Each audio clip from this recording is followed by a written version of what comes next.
And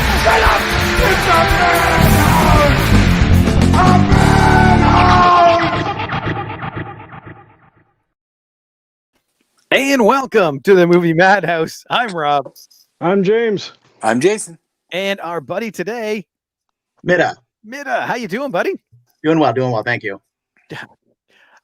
Way down in Modesto, California, I know one of the things we talked about before is your classic car love in that area.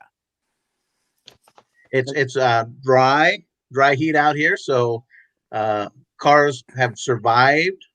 We don't salt the roads because it doesn't snow, so you can find things no rust.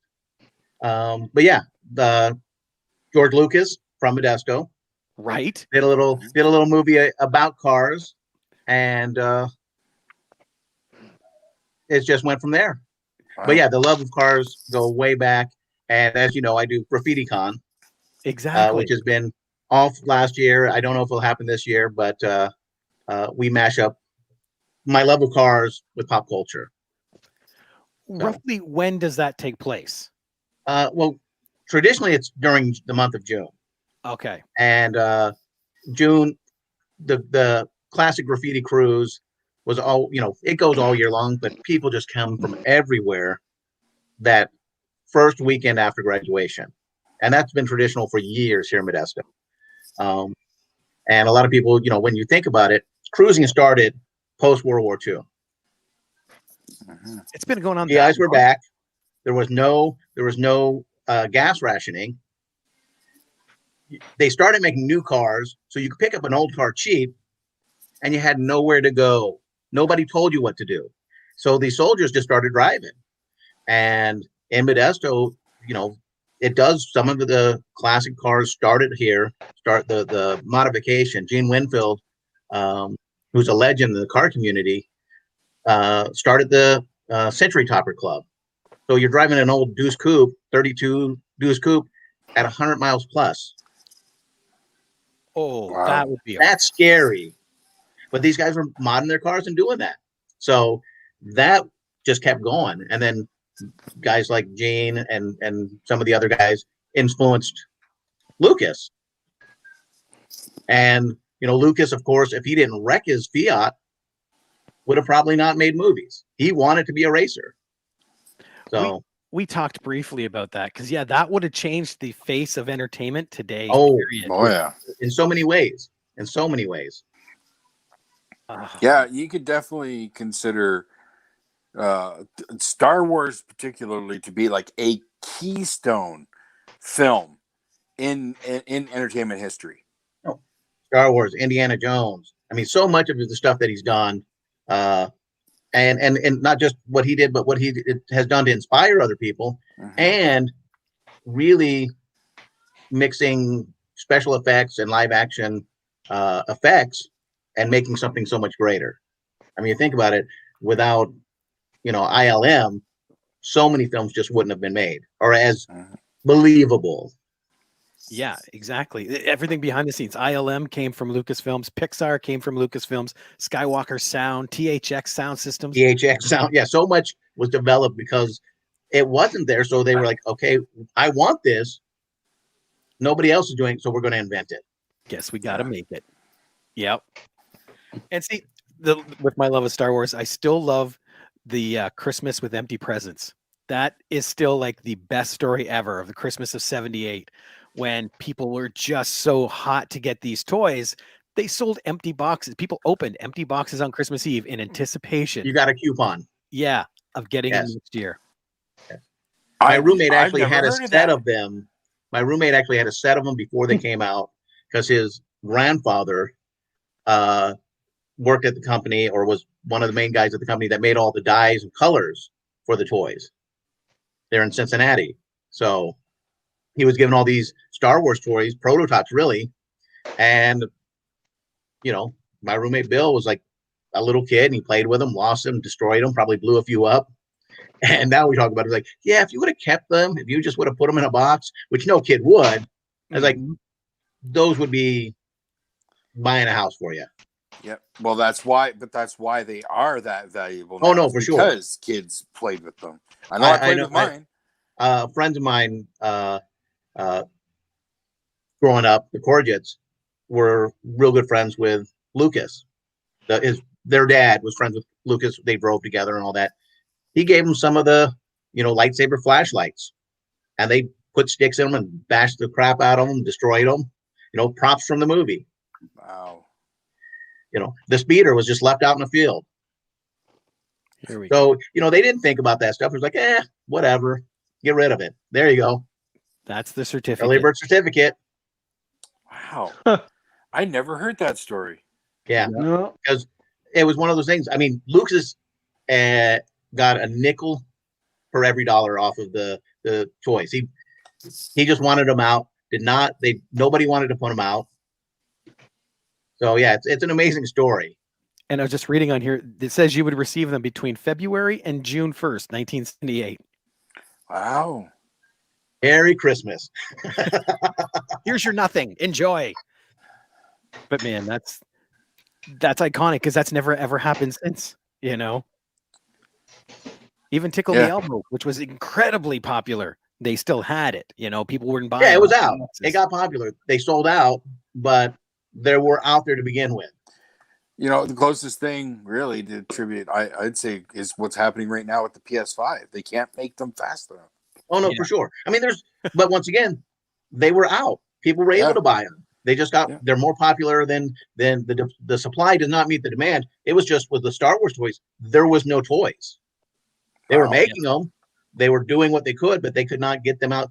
And I mean, if you think about it, there were other things that came out where they just slapped a Star Wars sticker on a helmet, or rebranded a little pinball game, and they do that all the time. Hey, we'll put out a puzzle. So they branded some things Star Wars, but the action figures, all that stuff that kids wanted, were dying for, and pretty much there was commercials for it, and then just the supply chain, they couldn't get them out in time. Mm-hmm. Wow. I love it. Yeah. Okay, but we brought you on here to have some fun today. Yes. And getting to your sound side, you decided on the top 10 films with the best soundtracks. Well, top 10 soundtrack, not so much the top 10 best films. Yes. I'm going with soundtrack, best soundtrack. And not even so much for me, not even my top 10 favorite soundtracks, because, I love music, and there's certain soundtracks that I really like the music, but the music doesn't flow with the film properly. Exactly. So there's some of those where it's like, hey, yeah, you put together some great songs, but they have nothing to do with the movie. Well, I mean, what was that? A Knight's Tale. Okay, you're doing pop songs and that kind of stuff. It's like, come on. Yeah. No. Give me a reason for why these songs are here.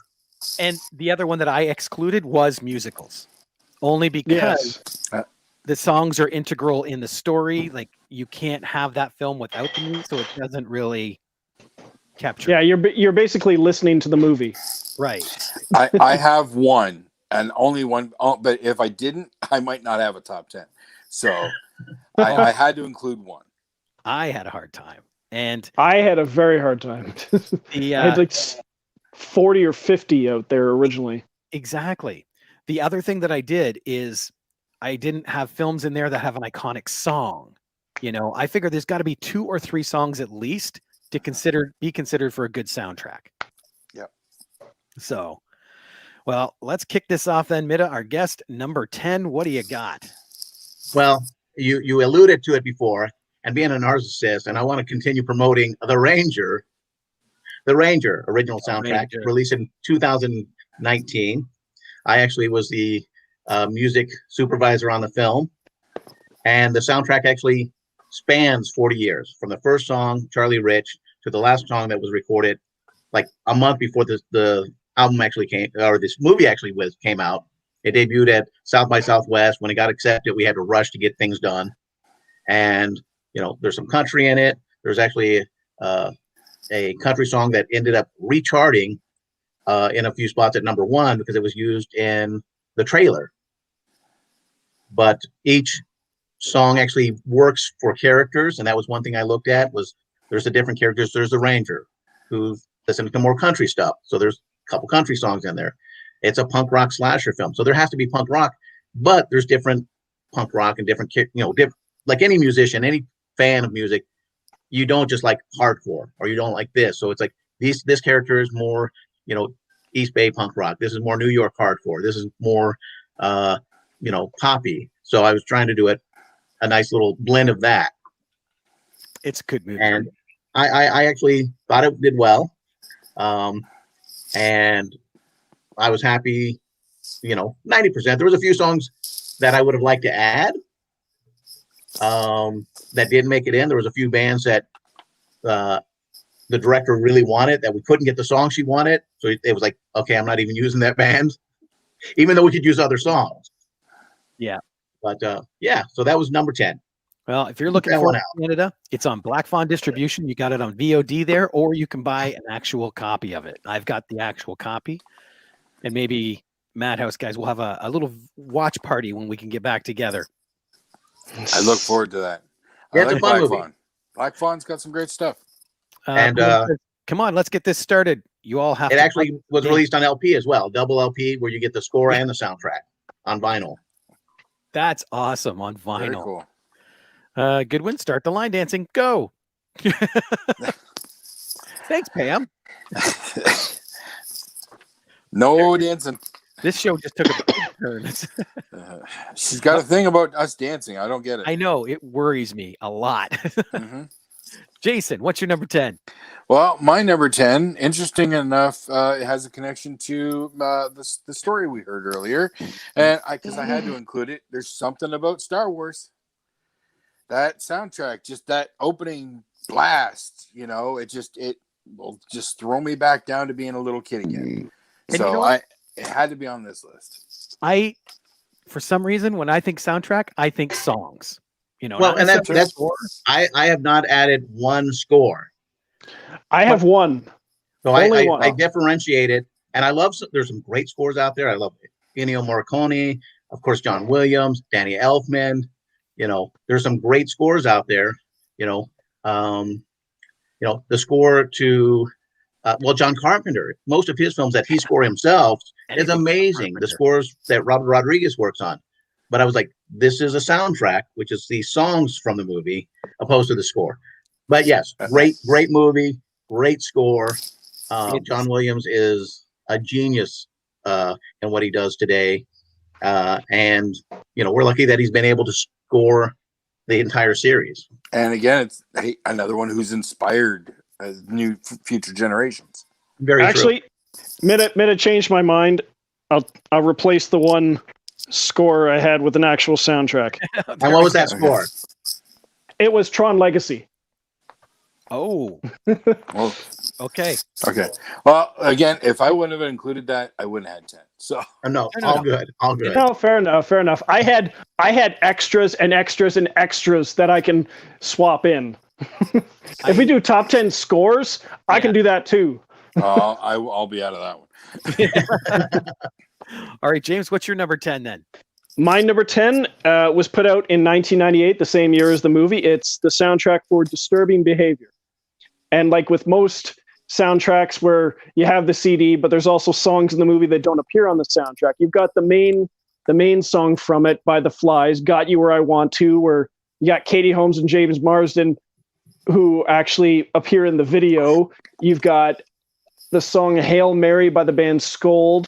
And you have Harvey Danger's Flagpole Sitta, which features in an escape scene. And it's a very, very 90s soundtrack. And those are the soundtracks I think I like too, are the ones that are centrific to a certain decade or year or something like that. Yes, very much. Well, in that case, my number 10, and I picked this one because of its 90s soundtrack. Came out in 1991 with a bunch of hits. New Jack City. Oh, yeah. Color Me Bad was on. That's the big one that jumps out on there. But you listen to that soundtrack, even now, because I watched it, I think 3 weeks ago, and it drops you right back in the 90s. Like, you can't get away from it. Here, what's got? Greg says, James, in your new obscure movie selection, did you have a Biodome or a best soundtrack? Oh, That sounds Thank like you, Greg. I may have to do some editing. on the fly. Here we go. Pete says, "Oh, happy birthday, Rob." Oh, thanks, Pete. Viva Los Biodome, Greg. Somebody likes Biodome. All right, now we're on to number 9. I forgot to throw up number 10, but okay. We're caught up. Middagh, what do you got for number 9? Number 9, bringing back the great soundtrack. You know, there was a lapse for a while, I think. You know, Guardians of the Galaxy. Is that knocking a few out? No. You know, it's one of those things where the songs were not unlike the mishmash of characters. It's not normally what I'd like, but it really worked. And I think it did inspire other people to start looking at the soundtrack more closely and how they were going to interact the songs with the characters, the motion, and as a driving force in the movie itself. Well, in that one too, especially if you watch some of his other films, James Gunn focuses on music. Oh no, for sure.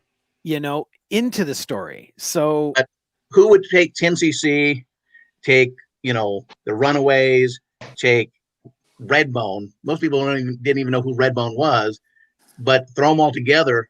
And it's not even, like you said, with certain ones, it's this period of time. This is this moment that you're listening to. This was, you know, and I guess, you know, mom's in a coma and she's making sound, you know, mixtapes for the son. Maybe these go back, you know, hey, it goes back to when she was healthier. You know, these are things you can think about, but it definitely, it worked, strange enough. And I think hopefully more directors, sound supervisor will take that and run with it. Yeah, absolutely. And at this point, if the trailer's any indication, James Gunn's definitely bringing that over with him to the Suicide Squad sequel. Oh yeah, I mean, he did it. You know, the first one, you know, first Suicide Squad, they bit that whole thing. They went, okay, we got to do this. We got to have the soundtrack. We got to bring some songs in. Yeah, But yeah, see, and the first one was good, but James, just looking at the trailer for the sequel, you could see James Gunn's really digging deep on that soundtrack. And see, that's where it's a little different for me. When you watch Suicide Squad, the trailers were the best part for music wise because they were mini. Yeah. Like Mike, when Mike was on the show, he nailed it best. Those trailers are mini music videos. That's literally what they are. And then you get into the film, but the songs didn't mesh with what I felt the scenes like what they needed. The songs were just there. Whereas James Gunn, those songs fit the emotion, everything going on. It helped propel the story. Yeah. Pete says, "Hey everybody, please wish Rob a happy birthday today." Yes, Rob, I'm hijacking your Facebook Live. Thank me later. Thanks, Pete. Okay. And no, I do appreciate it, Pete. I'm just joking. Thanks. Number 9, Jason. All right, going here, 1990. Pump Up the Volume.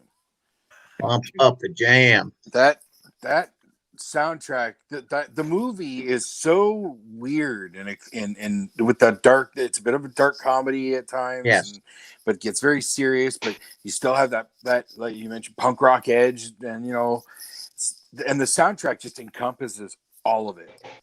No, that's a great soundtrack. I'm surprised I didn't even think about that one. But yeah, that's brilliant.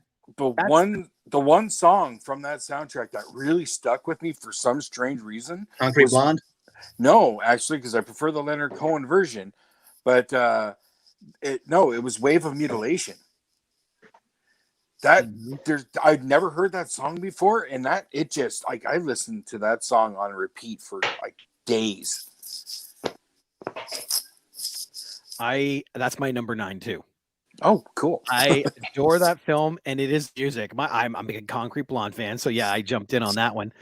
But then you get other stuff in there, you know, bands I don't even remember the name of. They're like 5-second songs, and he just plays them 2 or 3 times in a row. Ice Cube's in there, you know, or not? Yeah, not Ice Cube. Oh my God,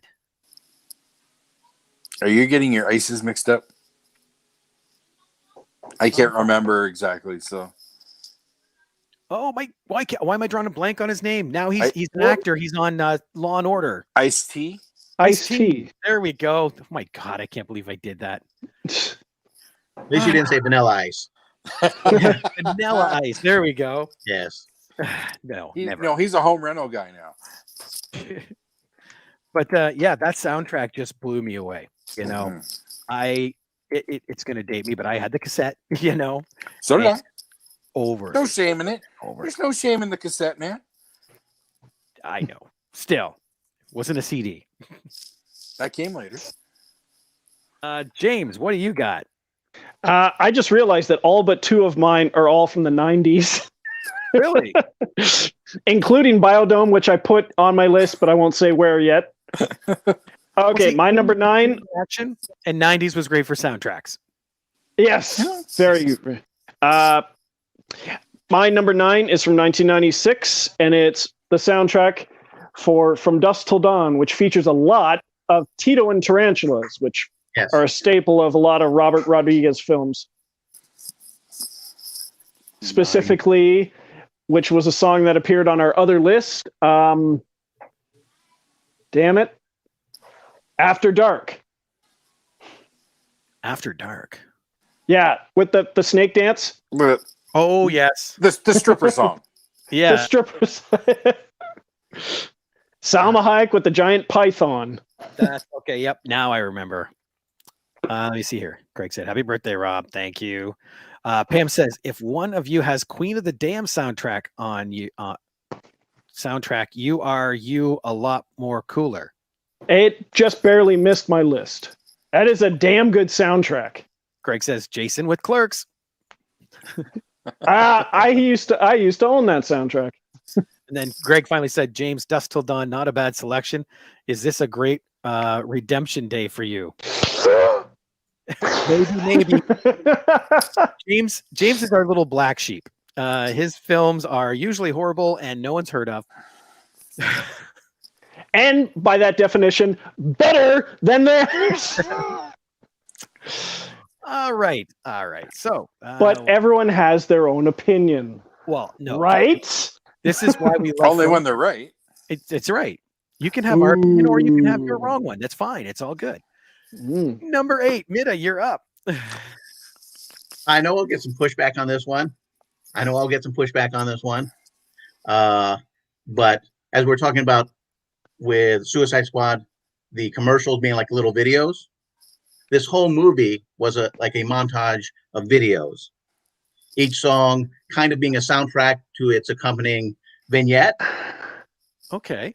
Let's keep it in suspense for half a sec. Rob, did you say yours? Yeah, pump up the volume.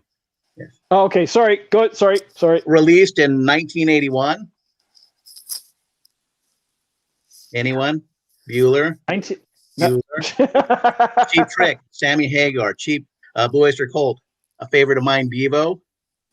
Oh, I thought you were Heavy going to say metal. it's fair. Heavy I thought you were metal. going to say. Heavy metal. I Oh, was just putting it together. I was kind of hoping you were going to say Ferris Bueller's Day Off. Heavy metal. Oh, That is an awesome soundtrack. Yeah. I You know what? forgot that one.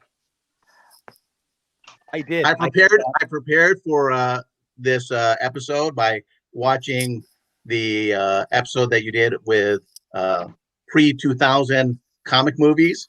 Yep. With And I David. heard the pushback for heavy metal, so it bumped it into the top 10. oh, that's. Okay. Oh. Rob, I need to make a correction, please. Sure.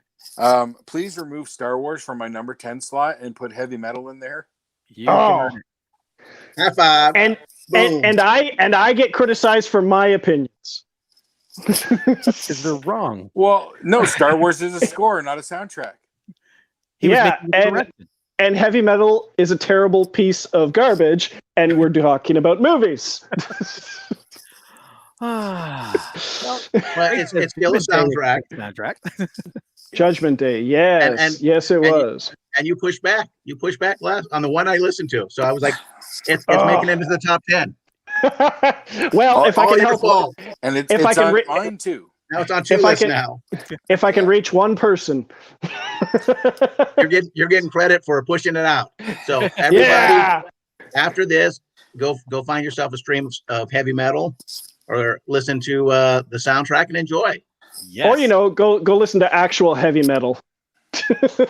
That's That's an option too. Sure. That's an option. Jason, what's your number 8?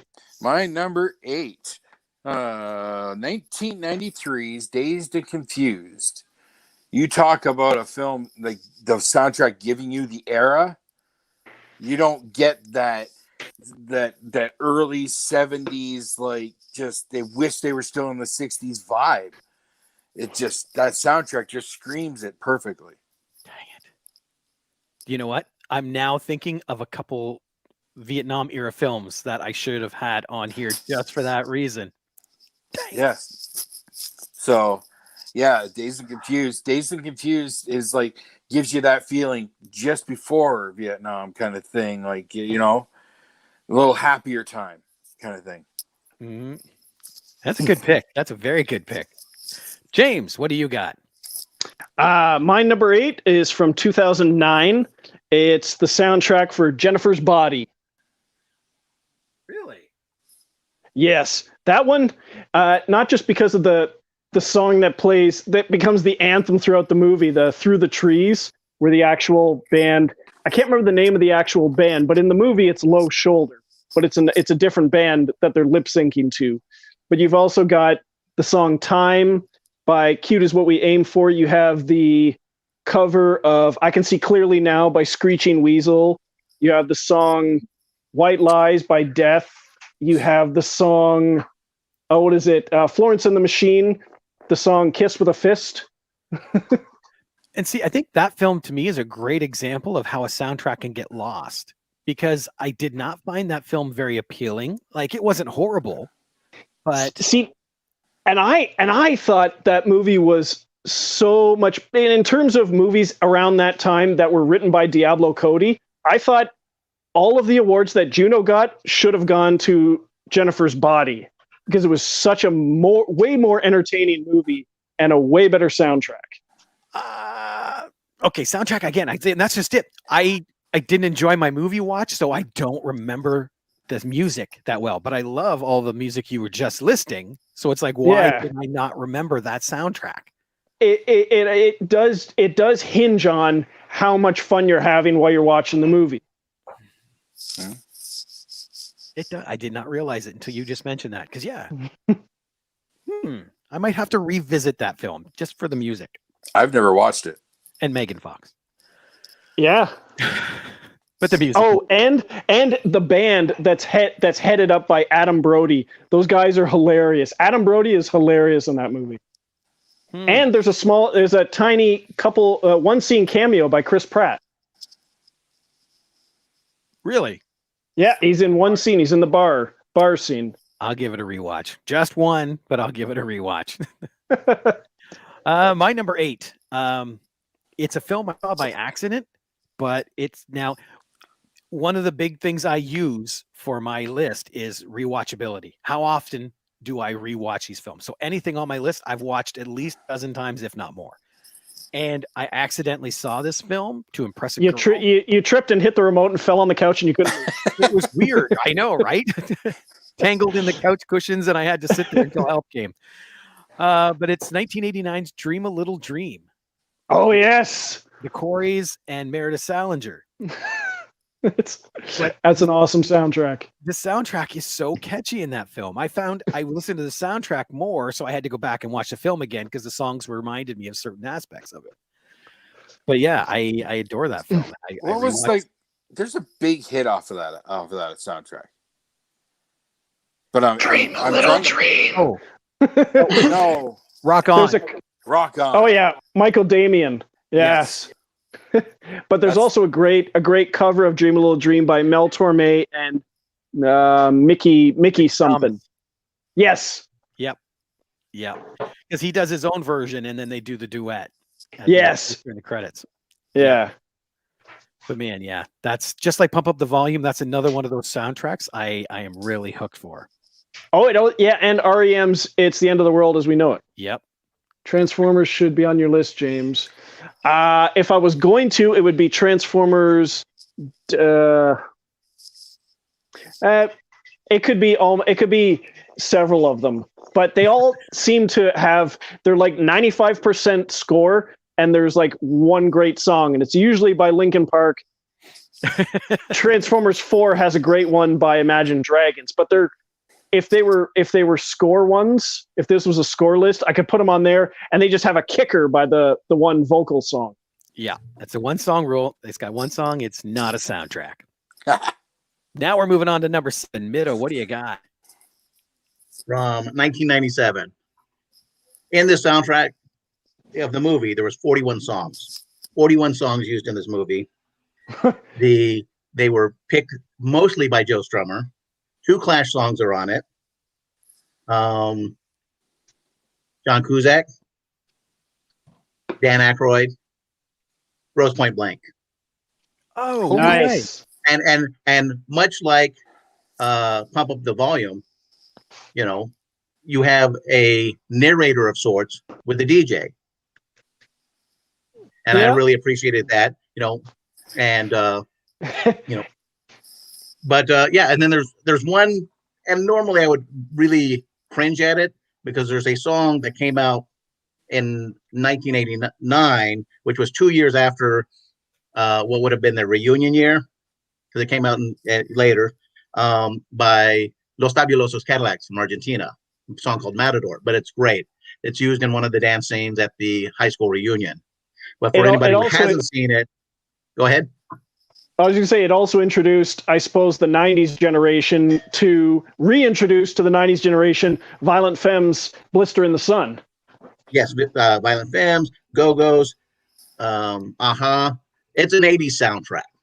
And so it was like Romeo and Michelle's high school reunion, The Wedding Singers. It was, which all came out within a year of each other. It was that soundtrack that was, hey, we are now in Hollywood making movies, so we can do the soundtrack for a movie of the songs that we loved when we were in high school.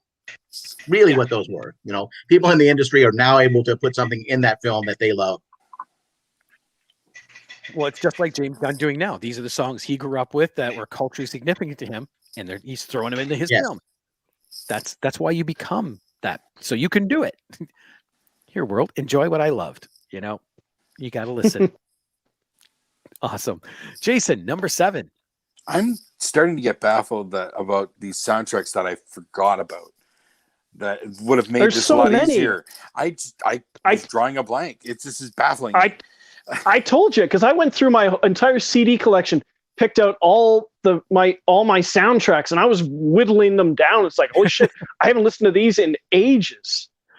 Pam says, yes, Matador, Matador, Matador. They still play that song at Argentinian parties. Oh, it's a huge song. Great band.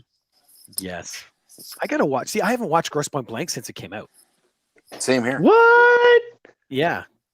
And I think that might be a problem with that one, because I enjoyed it. You need to get reacquainted. Now, I will tell a quick side story right here. Sure. I was lucky enough in 2003 to spend 3 days at a working ranch farm just north of Chicago with John Hughes. No way. And what?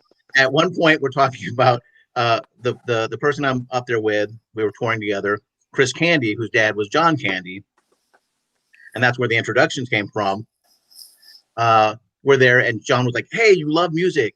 Have you seen High Fidelity with John Cusack?" And which is a great soundtrack.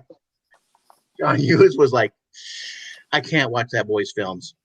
I can't watch that boy's film."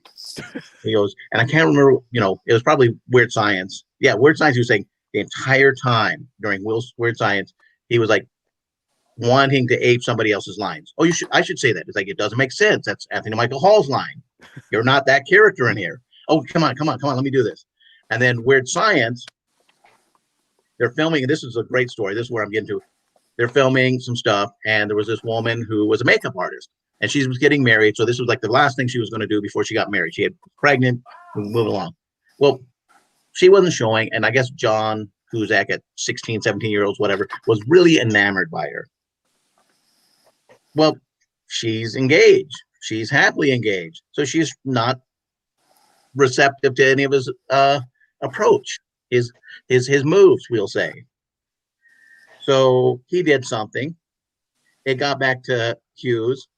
So the opening day, the next day for everybody, he's on the megaphone and he's on the thing and he goes, Kuzak, we're going to have to talk after we're done with this.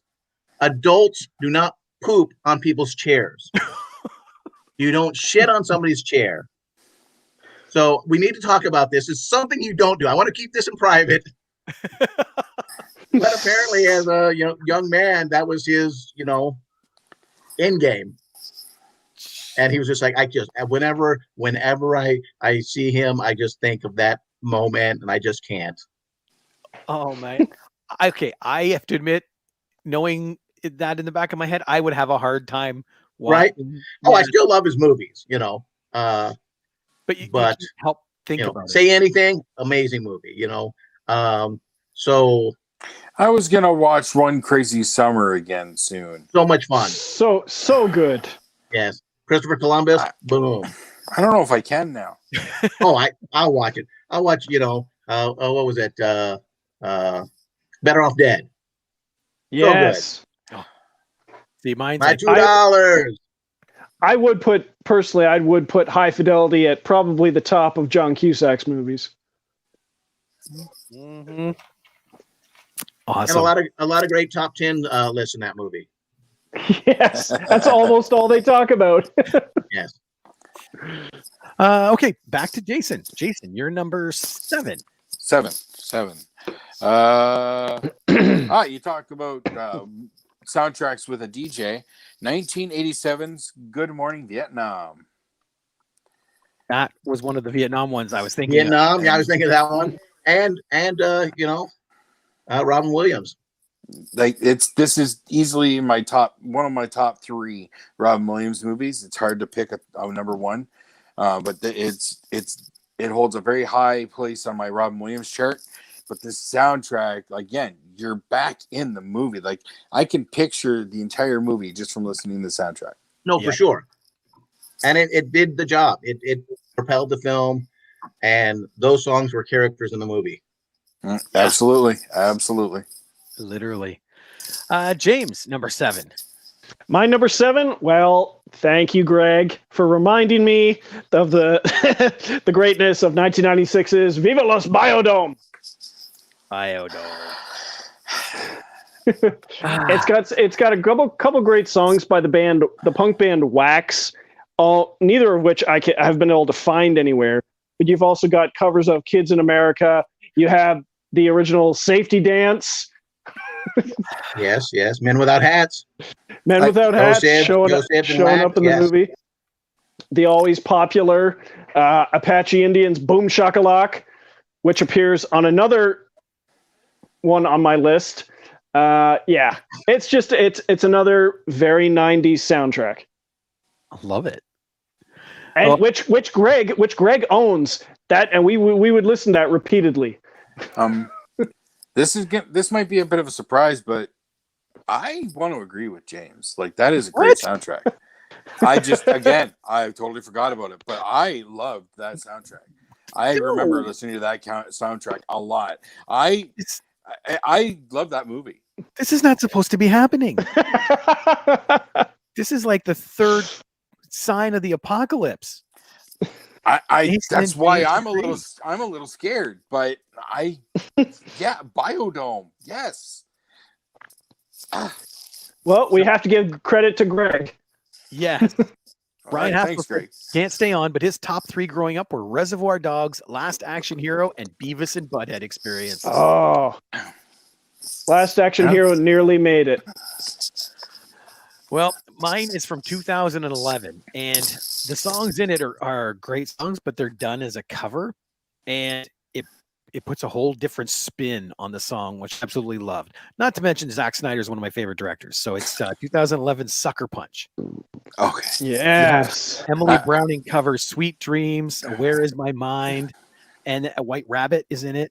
And then right at the end, we have Oscar Isaacs and Carla Gugino doing Love Is a Drug. Yeah. The songs, and they fit so well, especially the way they remixed them and like slowed them down and put that eerie eeriness behind them. You know, that opening with Sweet Dreams is it's one of the top 10 openings, I think, of any film I've ever watched. No Absolutely. words, just the song. Yeah, I'm so kicking myself over so many of these. I told you there's too many to choose from. But as we both know, as we all know, from so many lists, we always forget stuff. You know? Yeah, I'm just forgotten a lot. Well, number 6, Middagh, what do you got? Number 6, Pulp Fiction. Oh, dang it. Reintroduced surf to America again. Dug deep with, songs like, Dusty Springfield, Son of a Preacher Man. Definitely one of those things where even though a lot of Tarantino's movies are derivative of other films, he usually has a really good soundtrack. Yeah. And I could replace out most of these with other ones. And that's one of the things, it's a day-to-day thing. Today I was moving things around because not so much because I don't think it should be in my top 10. It was more, today I'm filling this other one. I'm sure maybe not all of you, but most of you, as you said, there's dozens more that you could have thrown into this list. You had those auxiliary lists that you go, okay, where's this one floating into it? Yeah. But Pulp Fiction, I think was great. It also helped boost his career and, change the face of music. And, you had the DJ, once again. So that's one of those things, that recurring DJ helping narrate, much like Reservoir Dogs, Exactly. the storyline. Yep. Yeah. Death Proof, which is one of my favorite Tarantino soundtracks, nearly made this list. And I love, and he's not the only one that does this, but he does do a very good job of it, throwing in the audio clips from the movie. Yes. Yeah. And that's something I definitely like that as a piece. I wanted to do that with the Ranger, but we didn't have time to get permission and signed off from all the actors. And that wasn't something they thought of originally. So when I came in, I started mentioning this. They're like, "Oh, that's a great idea." One that's more of a, and I have reasons for it not to be on there. Six String Samurai, which is almost all the Red Elvises in there, and that's one of the reasons why I didn't do it. But the soundtrack has clips from the movie the entire time through. That's awesome. That is awesome. And that was the same with Shogun Assassin, the American kind of spliced together version, which is like super, super rare. And almost all the samples from Liquid Sword by RZA was taken from that soundtrack. Nice. Yeah, you guys have to watch Ranger. Seriously, I'm just saying. I've watched it quite a few times. Jason, number 6. All right, my number 6, 1988's Cocktail. Oh, snap. Yeah. Aruba, Jamaica. Exactly. It gave us Kokomo, and it really brought, maybe it gave us Power, Addicted to Love. I can't remember if that came out prior to the movie or not, but those are two iconic songs. But the whole soundtrack, again, it plays the era. It brings you back into the movie. I forgot all about it. I did. See, what I've noticed is with my list, I think, just the inclusion of Biodome, that's probably the youngest flick on my of my list here. Everything's either early 90s or 80s or, so there's a time when I stopped listening to soundtracks. So I got no Tarantino, and he's one of my favorite filmmakers, but I have no Tarantino. Jason. I just stopped listening to soundtrack because everything became, you can get one song, you only need the one, just the hits. For me, it's not so much. I don't own the Guardians of the Galaxy soundtrack. Some of these I don't own, but just while watching the film, these are things that, like I said, as a guy who's done music for 30 years, it's, if those songs become characters in the movies, and we talked about certain ones where you can identify a moment from that song, hey, blah, blah, blah, and you play it and you're like, oh, yeah, that's when, boom, so much more. than just here's a song playing in the background. And there's some where you have a song that becomes a hit and just propels a movie. I mean, think about with The Bodyguard, 9 to 5. There's certain ones where the artist, just has, and those were both Dolly Parton songs, even though Whitney Houston did it in The Bodyguard, it propelled the film more than anything else. And then there's a few songs that you don't, even if you don't know it's in there, you don't hear it in the movie. In The Mask, Fishbone has a song that it's on the soundtrack. It's in the movie. I had to go back and watch the movie again to try to hear it because I love Fishbone.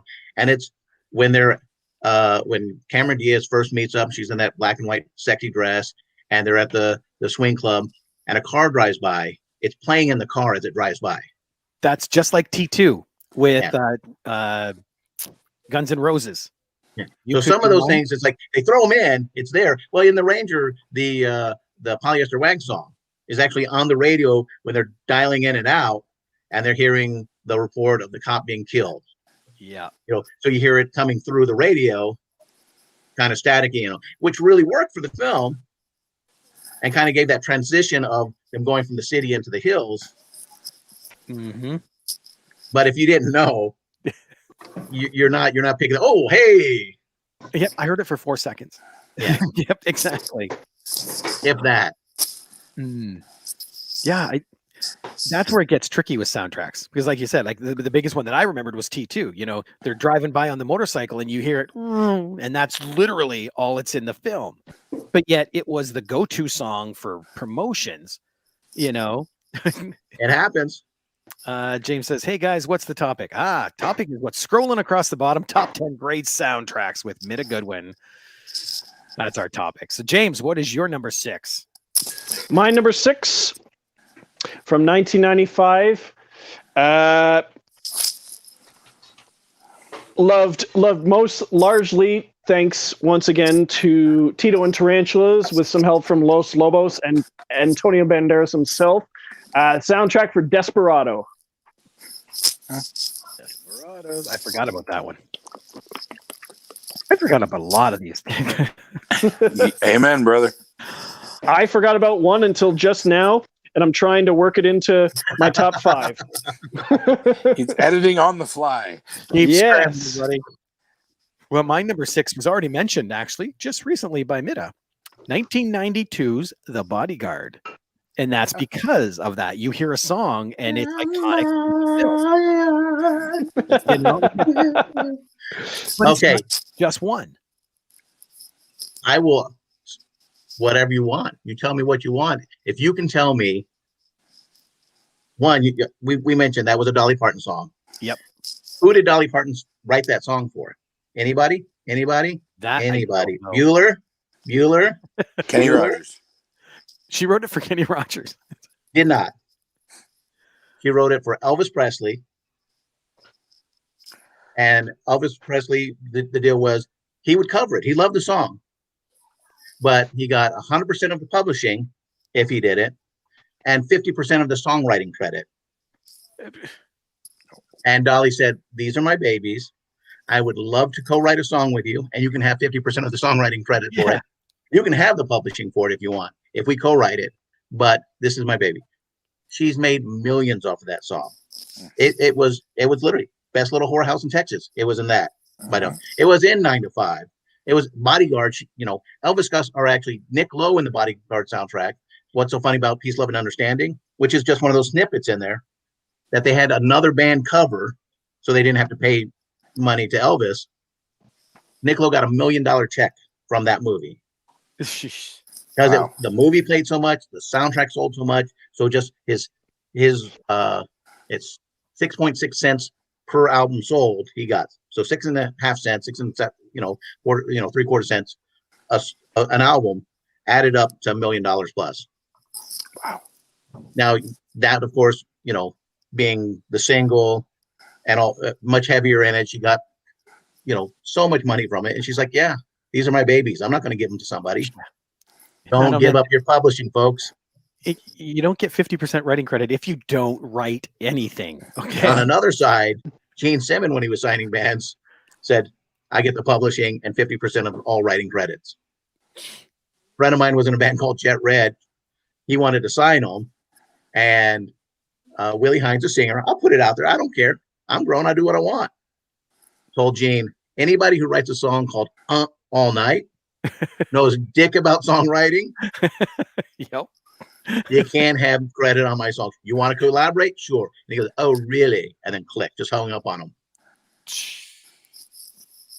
Man, I think you get credit for what you do. If you don't do it, you don't get the credit. Yeah. That's just hinky. Mhm. Well, number 5. Middagh, what do you got? Number 5 came out in 1984, an early Emilio Estevez movie. And classic lines all the way through it. Repo Man. Repo. I still Repo haven't Man. seen that Now- one. Now, Repo Man is really the soundtrack from Repo Man is what I kind of inspired me for the Ranger soundtrack too. But one of the reasons this is on there is Repo Man saved the movie. Repo Man, or the soundtrack saved it. The soundtrack sold close to 500,000 copies. The movie initially was in theaters for 1 week. 1 week. But the soundtrack, you know, with Suicidal Tendencies and with Black Flag and with Circle Jerks, you know, the Plugs, it just took off. And so then the people were like, well, this is great. There's a movie. So the movie got a second life. And then it became a cult hit and all that. But yes, it's one of those things where that soundtrack, once again, flows real well with a lot of the different moments in it. But also, that's one of the ones that, if it wasn't for that good soundtrack, a great soundtrack, the movie would be history. And see, my number 5 when we get there is like that. I heard the soundtrack before I ever saw the film, and it was the soundtrack that drove me to the film. And of course, now I like the film a lot, but I never would have gone to see it on its own merits. Never. So that's an interesting topic to talk about, I think. Jason, number 5. Okay, my number 5 is a musical. I know we talked about not including them, but again, I was coming up short. I could have swapped it out, but at this point, I can't swap it out because I just love it so much. And I'm going with 1975's The Rocky Horror Picture Show. Okay. It's one of my faves of all time, period. I can pretty much sing every single song off the album. Not so much that because I managed to get a copy of the UK release years ago, which had a song not in the film. Nice. Called Superheroes. So there's actually 2 really good. There's a punk rock picture, a Rocky Horror punk rock picture show compilation that came out on Springman Records, and then there's a ska reggae version that I'll have to find the link for it. The album never came out, but it's an amazing set of covers from the movie. I definitely got to check that out. Very cool. That is cool. Yeah. Okay, James, what do you got for number 5? Okay, my number 5 from 1997. Say what you will about the movie, but the soundtrack has a good 8 or 9 songs on it that I would listen to repeatedly out of the entire selection of the CD. And it is the soundtrack for An American Werewolf in Paris. Now you've got the remix of Bush's Mouth on there. You have Never Gonna Give You Up, the cover by Cake. You have Fastball on there doing Human Torch. You have Smooth Diamonds doing Lover Beast in Paris. You have the Refreshments on there. You have Better Than Ezra on there. It's just a fantastic soundtrack. If you can sit through the movie. Yeah, London was amazing. Love American Werewolf in London. Paris, not so much. No, Those French. Paris is way better. Way better. Oh dear, here we go. Well, Mike Nada says, once upon a time in the West, every main character has their own theme tunes. But then he posted right afterwards, sorry, misread. Yeah, that's Score. And we might get to that. So Once Upon a Time in the West has a fantastic score. That's what I mean. As Middagh had said, Ennio Morricone. Well, my number 5, like I said, it was the soundtrack that drove me to this, but it's I don't know, the soundtrack just fit, and the songs go well together. It's 1994's Reality Bites. Nice. I can't picture that movie without those certain songs in there. You know, My Sharona, even the original one. I'm not, you know, like I adore that film just for the music alone sometimes. I remember that the soundtrack is huge. I don't remember anything from it, and I never watched the movie. But I remember that album was huge. Yeah. Ben Stiller, Ethan Hawke, Winona Ryder, Janine Garofalo. Oh, and the other guy that I'm not going to be able to remember his name right now. Modine? No. No. Ben Stiller himself is in there. Yeah. I'll look it up in a second, but I'll just blurt out his name. But yeah, if you haven't seen it, Jason, it's worth a watch. It really is. Yeah, I don't know. It never came up. So I don't know. But I'll think about it. I'll add it to the list. You know what they say? Don't just think about it, do it. Okay. Right? Steve's on. There we go. Oh yeah. Don't know why. What? I might have to rewatch it. Renee Zellweger. She's in that. It must have been a very small part. Where is she in that? Tammy. I don't remember Tammy. It's been a long time since I watched it, so I can't confirm. I didn't know she was in that. Is that bad or good? I don't know. Oh, well. Number 4, Middagh, what do you got? 1983. Well, you got to give us more than that. Nicholas Coppola, starring Nicholas Coppola as a Hollywood punk in love with a Valley girl. The movie was inspired, of course, by Frank Zappa and Moon Unit Zappa's song of the same name, Valley Girl, which is not in the soundtrack. But the original, I have a copy of the original soundtrack, which has like 6 songs on it. There's like 40 songs in the movie. But it was one of those things, much like the Star Wars toys, they rushed to get it out to have it. They didn't get signed off on one of the songs, so it immediately got pulled. Mm-hmm. Years later, they released a double disc set, Valley Girls, More Valley Girls, because there was so much music in there. Parts with Jane Wiedlin. You got Josie Cotton. You got Tony Basil. You got the Thompson Twins. You know, the Plimsolls. It's packed with, you know, not American and UK, we'll call them new wave bands, but, you know, modern rock bands. So at that time, it was a soundtrack that was playing out of just about everybody's car driving around in LA, West Coast, New York, wherever, in 1983. Yes. I haven't seen I always love the line, you know, when they pull up and, you know, if somebody attacks the car, save the stereo. Yep. Man, I literally haven't seen that movie in decades. That's bad on my part. I remember it wasn't until Nicolas Cage started becoming a superstar in the 90s with The Rock and Face Off and stuff, and it's like, okay, here's a movie, here's like his second movie, Valley Girl, that no one knew existed. And but it was one of those things. Yeah, I guess at that point people just kind of glossed over because, I mean, it's definitely pre-internet. You're not looking at stuff, so if you didn't see it and know what's going on, it's there. You know, it's gone. It's come and gone. Yeah. Okay, Jason, number 4. All right, my number 4 is from my number 1 favorite movie of all time, and that would be 1980's The Blues Brothers. I knew this would show up. Of course, but it's The Blues Brothers. Do I need to say anything else? Oh, great. Yeah, no, that kind of sums it up. You're 100% right there. Like, it's, I know we throw it around, but that soundtrack is iconic for that film. Like, it is. And it wasn't even, I don't even think it was the first album they made. That I But- don't know. Like the Blues Brothers, they actually did record, I think, 2 albums as the Blues Brothers. Yeah.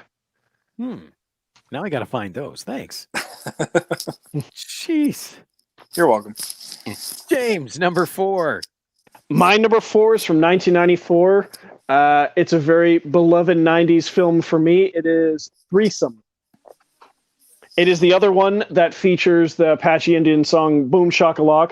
It's got U2 on there as Dancing Barefoot. You have the extended version of Bizarre Love Triangle by New Order. There's Tears for Fears on there. Dang it. And laughter in the background. Somewhere. Sorry, you just reminded me of a movie I should have had on this list, but I can't add it now. What City of Angels. Oh yeah. How did that remind you of it? Because of the soundtrack you were talking about, Boom Shakalaka, and it was one of the subtle background stuff, and that's what City of Angels is. It's got all these popular hits, but they're just lightly in the background, and that's dang it.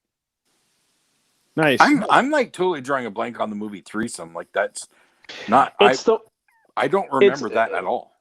Stephen Baldwin, Lara Flynn Boyle, and Josh Charles. And you got like the 2 guys who are roommates, and Lara Flynn Boyle is the third one because they think she's a guy because of her name. Her name is Alex.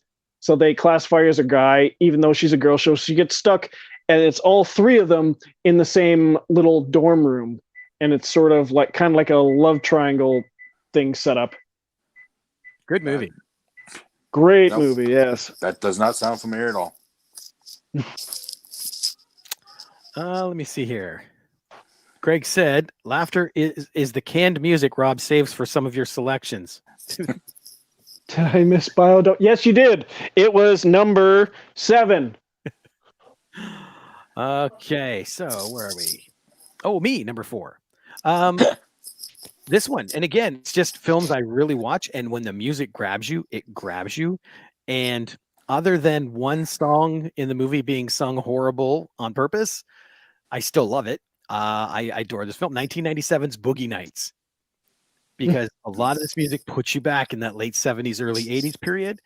Except for You've Got the Touch, sung by Mark Wahlberg, horribly in the sound studio, but it was a nice Transformers callback. That I like. I keep forgetting that the touch is in Boogie Nights. Yep. I don't know why. I keep forgetting that. I don't even know why they chose that song for him to sing, but it's so good. Okay. I just enjoy forgetting the movie. Moving on. Anyway, number 3, Middagh, what do you got? From 1984. This is the only soundtrack where the band performing the songs, pretty much a complete piece, much like Flash Gordon with Queen, or Highlander with Queen, or Purple Rain, Prince, Pink Floyd, The Wall, Hard Day's Night, Magical Mystery Tour, Sgt. Pepper Lonely Heart Guard Band. We can go on. There's so many movies that have the band pretty much doing the whole soundtrack.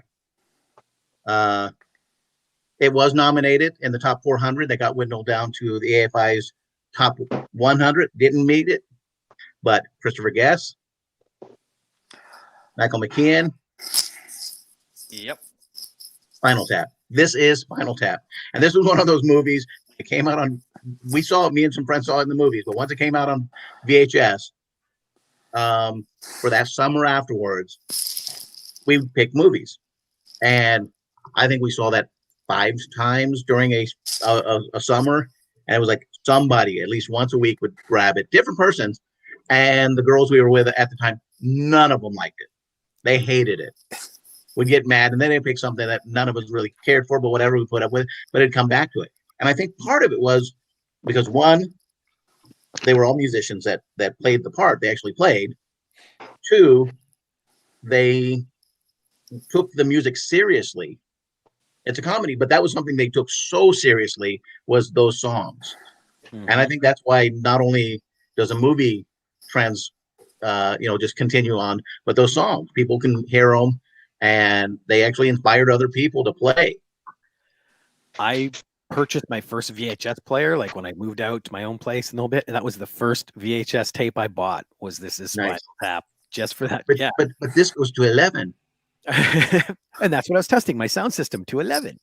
How much more black can it be? None More Black. There's actually a punk band named None More Black because of that. Really? Madness is touring post-COVID in 2022, and the tagline on the album is "Hello Cleveland," and they're not playing Cleveland, which is pissing off people from Cleveland. But yeah, just so good. I'm So doing much this fun. from memory, I believe. If it's Back to the Future, if you actually look at the amps they're using at the beginning, they have 11 marked on them, but they don't go up to that. But it was a nice little throwback. Ooh. Yes, Marshall actually did a amp like later on specifically, and Nigel Tufnell did it, and it went to 11. Nice. Oh my God, that's a good pick. Wow. Jason, number 3. My number 3. I love Spinal Tap. 1987, Dirty Dancing. Like, it was the perfect date movie, and the soundtrack just continues that. It was one, just like Middagh talked earlier, with the 2 that came out, Dirty Dancing and More Dirty Dancing. Yeah, There's it's so another many one. Had songs. multiple, yeah. Empire Records, Train Spotting. Yes. Dirty Dancing almost made my list too. It was honorable mention, almost made it. It's one of those iconic films, and the soundtrack is a big part of that. Mm-hmm. Yeah, I can't listen to what is it? Sylvia and what? Oh my gosh! Yes, I'm drawing a Mickey. blank. Mickey, there we go. And I can't even hear that without now picturing Patrick Stewart and Jennifer Grey in that scene. Yep. Greg says, Jason, Dirty Dancing? Are you being mentored by James? Greg, don't make me kick you out. Man. But yeah, no, it almost made my list. James, what do you got for number 3? All right, I just made a last-minute substitution. And it wasn't for... I almost was trying to work True Romance into there. Do we have a trade deadline on this thing? I hadn't said it yet, therefore the list is fluid. Okay. It's a living list. No, Okay, we this might need to start dictating a trade deadline. This is pencils down. This is from 1990, and it's one of those. It counts as an example that Middagh had just mentioned, and it also counts as where you see a soundtrack where it's songs from and inspired by, because you get some songs from the movie and some that were recorded because of the movie. It also counts as John Bon Jovi's debut solo album. It is Blaze of Glory, the soundtrack for Young Guns 2. Yes. I wanted to possibly put that on the list, but for the life of me, I can't get past Blaze of Glory, so that's why I couldn't bring it up. What do you mean you can't get past Blaze of Glory? That's the only song I can remember from it. Oh, okay. I love Blades of Glory. Will Ferrell is one of my favorite. And that whole ice skating thing. That amazing Blades of Glory. Good choice. I didn't know Bon Jovi was a part of it, but fantastic. It always reminds me of Young Guns, the second one, the Sucky movie. Isn't that called Blades of Glory too? Heavy metal. Did you say heavy metal? Bon Jovi is not heavy metal. No, I said heavy metal. Pop rock maybe, but Bon Jovi is not heavy metal. Iron Maiden, heavy metal. Bon Jovi, not so much. Middagh, bravo. That was a brilliant roller coaster ride, sir. I'm so glad that's recorded for prosperity right there. I love it. Let me see. My number 3, Middagh, you mentioned, because it had the best soundtrack for 1986, all by one group, the Highlander with Queen. That, again, you hear those songs, you can't help but visualize that film. Yes. And it's the same. You can't think of that film without thinking of those songs. Princes of the Universe, It's just so good. That's my All right. number one. That's your number one? Yes. Seriously? Yes. Well, I'll let you in on a secret. My 1 and 2 were the hardest ones for me to figure out what order to put them in. So, number 2, Middagh, what do you got? Number 2, 1972. This movie introduced to America, especially reggae. The movie itself is now in the Smithsonian as of last year. They put the movie into The Harder They Come. Jimmy Cliff, Desmond Decker, Paragon, amazing movie. And without this movie, not only, and was an early Criterion collection, but that movie really opened up reggae in America because people were hearing in the soundtrack. They were able to listen to it. They were, what's this? Which then spawned other things. But brilliant movie. It was the first internet, because literally back then, if you weren't in that area culturally, you didn't really hear the music. And in America, we didn't, like in the UK, you would hear it. Certain places, maybe Eastern Canada, even upstate New York, you'd get it. Here in California, we didn't have an influx of Jamaicans because we're so far away. You know, lots of Mexican. I've heard mariachi. I heard cumbias. I heard, salsa, all that stuff. But, if you're in the South, you get, a lot of Cubans coming into Florida. But, you have Jamaicans in New York. But in England, especially, you had all the workers going up there because they were part of the greater empire. So you didn't have to worry about a passport. You just came on in. Mm-hmm. Nice. So, very nice pick. That is really good. Jason, number 2. My number 2, again, goes with the whole soundtrack by one band. Iconic 1980 AC/DC, the Maximum Overdrive soundtrack, also known as Who Made Who. Honorable mention. It's AC/DC at some of their best. Isn't that 86?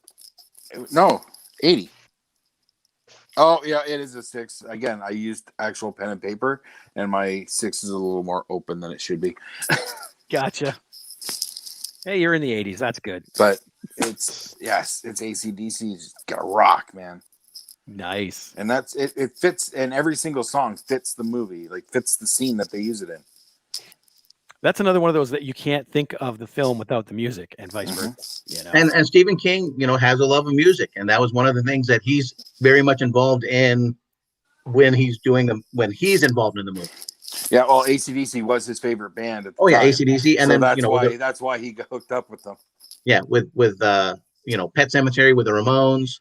He definitely had those connections where it was like, I like this band, I like this, and he's bringing it into the soundtrack and into the film, which is great. It's have an author to care about his intellectual property that much. Yeah, it's a good pick, man. Very, very good pick. And a fun movie. James, what have you got for number 2? My number 2 from 1998. One of my favorite 90s movies. It's the black comedy serial killer film Clay Pigeons. Soundtrack featuring Elvis. You've got Collapsus. You have Firewater, Don Gibson, Pat Boone, Verve Pipe. It's almost like a who's who on there. I have never heard of that film. Me either. Greg, where are you? Get him. Come on, get him.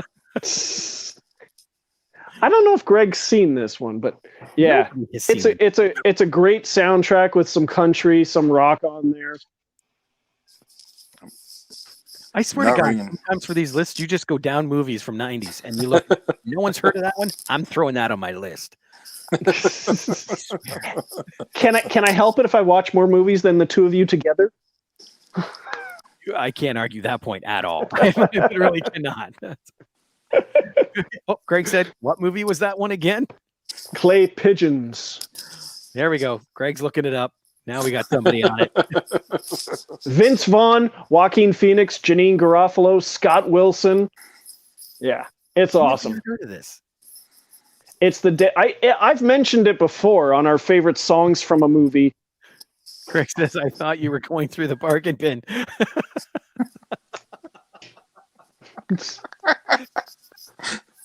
The dollar store $2 shelf. This movie's too rare to find in the bargain bin. There might be a reason for that. I can find Star Wars everywhere. Okay, I'm just saying. It's buried in the desert next to the ET cartridges. Okay, my number two. And oh no, I almost said it. No. My number two is actually my number one. My number one and my number two are equal. But if I had to pick which one had the most influence on me, it's my number one, but this one just as much. 1994 is The Crow. That almost made my list. I figured it'd be on your list. Yeah. It almost made my list along with Lost Boys. Oh my God, Lost Boys.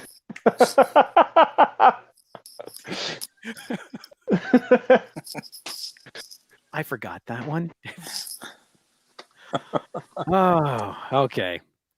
Greg says Clay Pigeon. Terrible, James. Almost as bad. Almost as your bad pours for beer. Yeah, he's got a notorious picture of my. I was pouring a beer with one hand from the pitcher, and the head is like that much of the glass. That's why we don't drink together. All right, Middagh, number one. All right, so I'm going to mention a few honorable mentions that did not make my list. Oh, do me a favor. Some we'll do or is those that after afterward? number one, just in case somebody. Okay. So I won't ruin anybody's. I don't think any of them would have been on there, but we'll save it. Okay. Now this is no surprise and shouldn't be. There are 41 songs on the soundtrack. It was a double LP. The majority of the budget for the film was spent on getting these songs for the movie. Without this soundtrack, much of what came out later, we wouldn't have seen. Before this, we had the score with a pop song. We had the DJ, Wolfman Jack, who inspired so many other DJs to help narrate the story.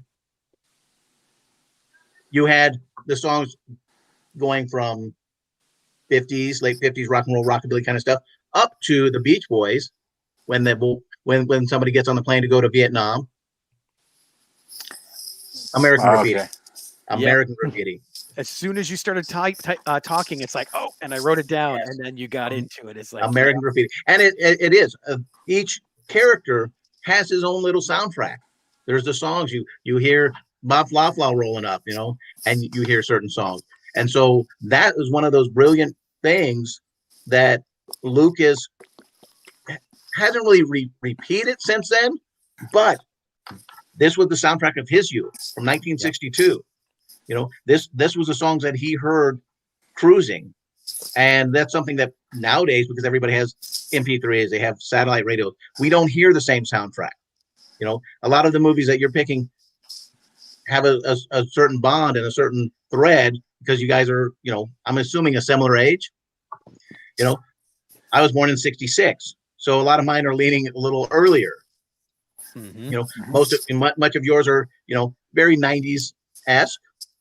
And there's a lot of great, and that was, hey, I'm in college. And so a lot of those things, like I said, I'm really surprised I didn't think of, pump up the volume, because that was great. But yes, American Graffiti, and the top just about anybody's soundtracks list. And if it doesn't,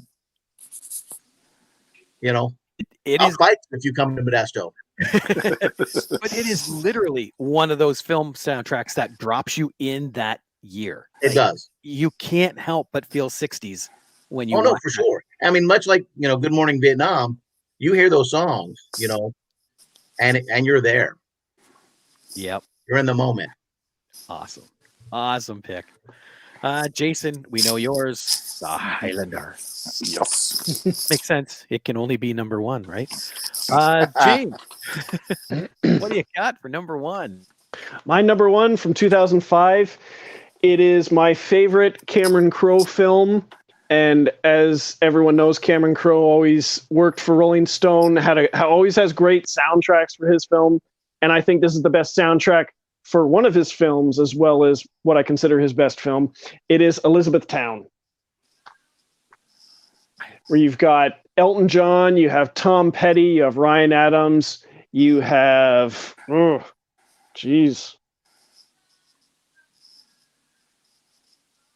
Petty. Yeah. You just stop cold there, man. It can't be that good. It is amazing. You have U2, you have James Brown. On a good foot. That's good. You have Leonard Skinner. Yeah. Yeah, it's an amazing soundtrack, an amazing movie, and it's one that I can't stop listening to or watching. See, I have to confess, it sounds like a good soundtrack. I've never seen the movie. Same. I hadn't either up until 2 years ago, because I had always heard such bad things about it, and in true to form, it's my favorite one of his. Wow. I might have to give it a shot, or A good honest watch. Yeah. Oh, that's rude. Oh, he didn't. That's our dare, Middagh. That is literally our dare. If someone says that to you, you have to do it. So great. Thanks, buddy. Apparently poor you. You have to watch a Cameron Crowe movie. Yes. Well. All right. Well, my number one, and again, this kind of defined. Yeah. I'm picturing a lot of purple. Yes, you are. Yes. 1984, Purple Rain. That I was in high school when that came out, and it basically transformed my life. And to the point, I actually did Prince in a lip sync contest in high school. Oh God, I can't show that. I had almost black. I had tanning cream on to darken my skin. Terrible. I can't show that picture anymore. Oh, you only have a picture? You don't have video? The high school still has video, I think. It'll come out if you ever go into politics. Right? What high school did you go to? I don't remember. It was so long ago. I don't think the school's still standing. Yep. It was in Cave 4. That's all I remember. Mm-hmm. Yeah, I've got ways, man. I'm gonna find this tape. But man, yeah, that film came out, and well, at that point for me anyway, it blew the doors off what I figured a soundtrack should be for a film, because not one single bad song on the entire album. Well, Prince writes some great songs. Oh, big time. And The Time did a good job covering his stuff, and well, that was the other thing too. There was other bands on there. Now sadly they weren't. It's all Prince, but yes. Yeah. I actually regret shooting the crap out. I had a life-size standee of him on the motorcycle with what was it, Apollonia on the back? Yep. Yes. Vanity? No, it was Apollonia. And had it, and one day took it in the backyard and just pot shots at it. BB Tart. Oh no, it wasn't BB's. Oh. It was done. It was done. It was like, hey, what do I have to shoot at? Oh, I have this. Not thinking that hold on to it for a few years and sell it for a grip. Well, and see, that's just it too. At that point, that film, nobody knew what it was going to be. It's just this little known singer doing a semi-autobiographical film, with at that point too a different music style, because the Minneapolis sound after that became huge. Yes. But no one, not even the studio, thought it was going to do as well as it did, So, yeah, I adore that film. I adore it. Again, no surprise. Let me see here. Greg says, James, you never stopped me from laughing on some of those selections. Ha ha. Well, glad I can help. Awesome. Well, Middagh, thanks so much for helping us with this. Yes. Thank you. Fire away with your honorable mentions. Well, one that didn't make it, and I don't think the music on it. There's some great songs on it, but overall, the best of the soundtracks that John Hughes has done. But Breakfast Club almost made it. Yep. mainly because he got Island Records to pay him to have their songs on the film, which allowed him to make the film. They gave him free reign, so he had casting approval. He was the director, the writer, producer, everything that you would want as a first-time, movie maker. It did so well that then, of course, other studios were looking at it. Well, what's your contract? Oh, here's my contract. Here's Scorsese, 20 years later, having to will and deal for a contract that good. But because all they wanted was, we want the music in the movie so that we can reach a bigger American audience. And so that just the genius of doing that. And these were songs that he liked. And, a lot of those bands would have not made it in America, OMD, different things like that, Simple Minds. Simple Minds, it blew the door open for it. Blew it. Yes. Another one that, I think this one, just because of the time frame that it came out in 1982, Fast Time at Ridgemont High, because you had these great songs from the 70s, these arena rockers, and then you had, the modern rock kind of flowing into it. So you had, Joe Walsh and Led Zeppelin, along with the Go-Go's and the Cars and stuff like that, and I think that was one of those things where, it kind of meshed the time frame, where you could be two different generations and still enjoy the soundtrack. Quadrophenia. I forgot of that one. Not the album the same name, but the soundtrack. And a lot of the songs on that were also in Animal House, which I think is a great movie and great soundtrack. But being a punk mod ska kid, Quadrophenia just as a look defined me at that time. I was like, oh, I got to get myself a 3-button Harrington, a nice suit and tie, thin tie, and start looking sharp. I have a Lambretta in my garage taken apart. It was like, I want to be Sting in that movie. Yeah. Riding High. Nobody's ever seen it. No. It was a motorcycle movie. Came out in 1981. But the caliber of the acts that were in this movie, because they started making it and they got the soundtrack before, of course, the movie came out. But you have the Police on there. You have Joe Jackson. You have Madness. You have, Brass and Pocket by the Pretenders, which wasn't a hit for a couple more years. Boomtown Rats. This amazing set of songs that if they made the movie 2 years later, they wouldn't have had. And then one of the reasons, it was one of those things, it's a concert film. So technically it's a soundtrack for it. And it's one of my favorite soundtracks musically. Okay. But because it's not a traditional movie, I was like, I'm not gonna use this. Dance Craze, the two-tone soundtrack. I love ska, so I do a ska show, 2 hours every week on 17 different stations. But Madness, the Specials, the Selector, Bad Manners, Body Snatchers, the American ska waves after that all go back to that soundtrack, that movie, that the live concert film. Because once again, like Harder They Come, we didn't have Jamaicans here, to influence us by bringing their music over from the Caribbeans.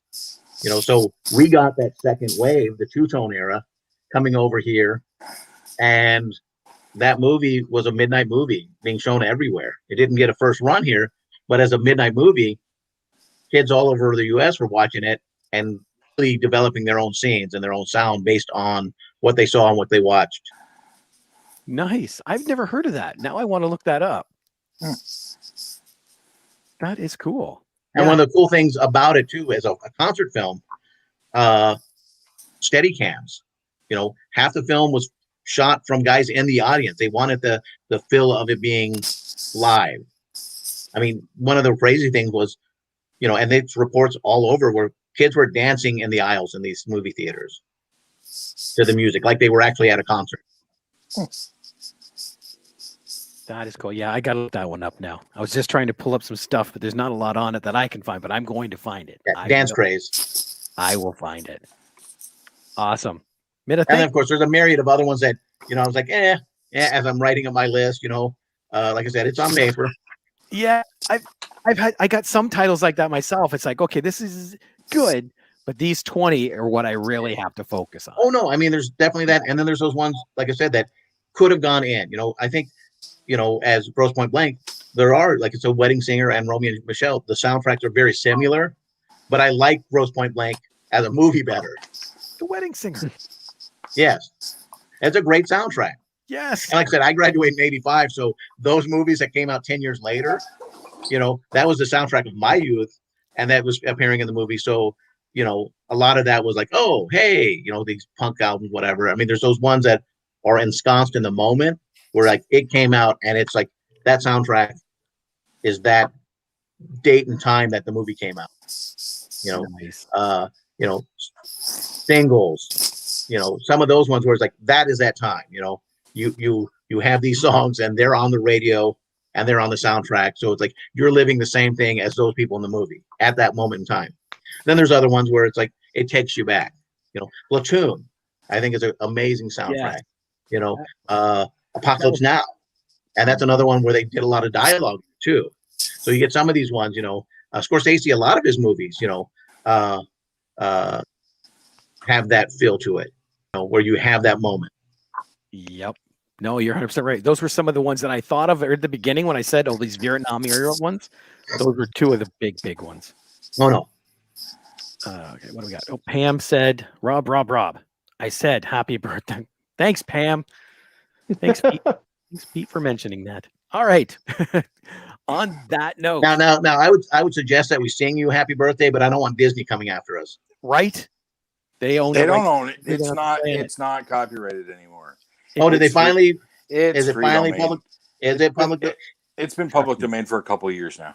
Disney. Okay, well that's good to know. I'm still reluctant on until I do my own research. I don't want to be like the Boy Scouts getting a fine over it. Yeah, no. Disney owns everything. They don't. They will. So yes, just save yourself a headache. Okay. Damn you, mouse. Well, fine. Happy birthday, brother. Then since we can't sing, happy birthday. Thank you all. Or we could always do the weird, flair, happy birthday, happy your birthday. Birthday, it's your birthday. Just like they did on The Simpsons. Oh my God, yes. I forgot about that. That's awesome. Okay. Oh, someone else did. And Tom decided, oh, sure, Tom. Catch up now. Happy birthday, Rob. Tom, that's an hour and a half ago. Right? Oh, Tom, you dropped the ball, buddy. You dropped the ball. All right, Middagh, thanks so much for being here. Thank you, guys. This was fun. Thank you, sir. Anytime you think of a list, let us know. We want to have you. All right. For another anytime I can get heavy metal on a list. Right? Bazinga. I think animation films are coming up. There we go. Heavy Metal 2000. Terrible movie. Tom said I'm cooking. Sorry. Terrible movie. You're excused if you're cooking. All right. With propane. Yeah. For another week at the Movie Madhouse, I am Rob. I'm James. I'm Jason. And our buddy. And I was your guest, Middagh Goodwin. That's right. We'll see y'all later. Bye-bye. Toodles.